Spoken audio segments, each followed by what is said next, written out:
1000 2000 current వచ్చేది. ఇప్పుడు దానికి మనము ఆదా చేసుకుంటూ మనకు కరెంటు ఫ్రీ వస్తే బాగుండు అనేది. మనం ఇప్పుడు ప్రయాణం చేస్తున్నాము బస్సులో అంటే మన భర్త దగ్గర ఒక 200 రూపాయలు తీసుకొని బయలుదేరేవాళ్ళం.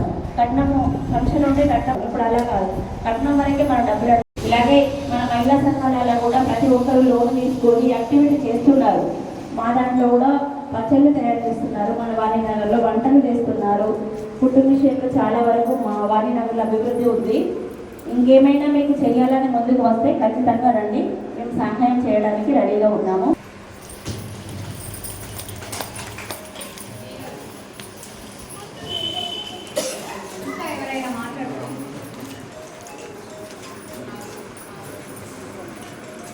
ఎవరైనా మాట్లాడాలనుకుంటే ముందుకు వచ్చి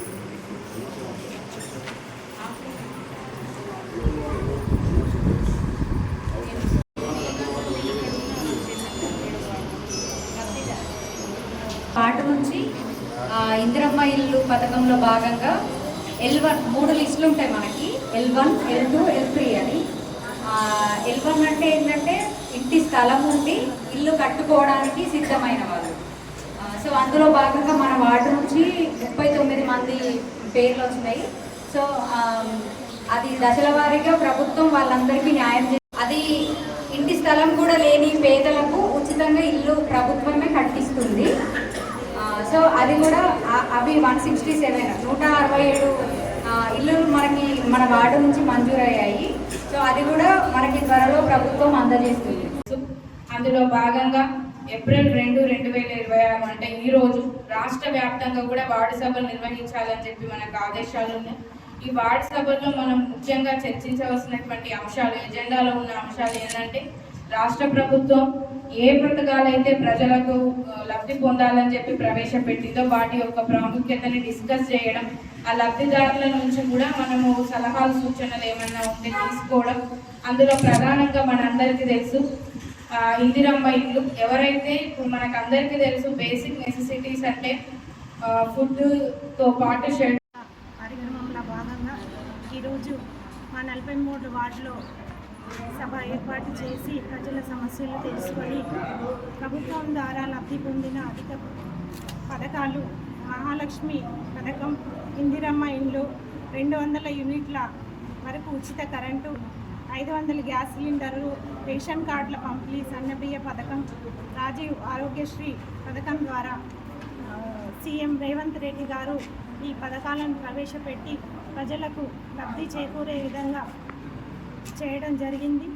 ఈ లబ్ధి పొందిన లబ్ధిదారులందరూ ఈ కార్యక్రమంలో పాల్గొని కొత్తగా ఏదైనా పిటిషన్లు ఉంటే సమర్పించి ఈ ప్రజాపాలన కార్యక్రమంలో ఇవ్వడం జరిగింది.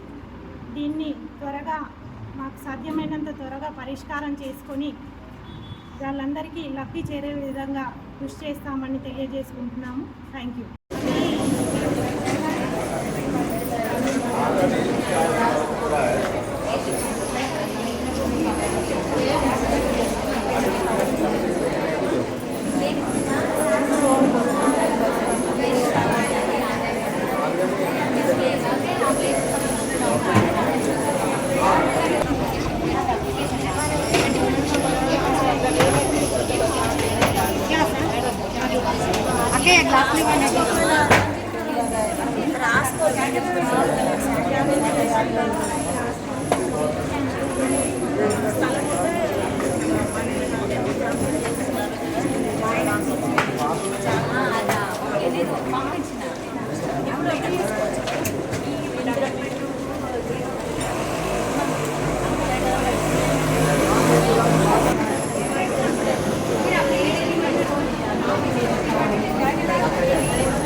జెండా తీసుకున్నా జెండా కొరకే ఆ నెంబర్ వచ్చినప్పుడు వాళ్ళందరినీ మిషన్ డ్యూటీ అన్ని వాళ్ళు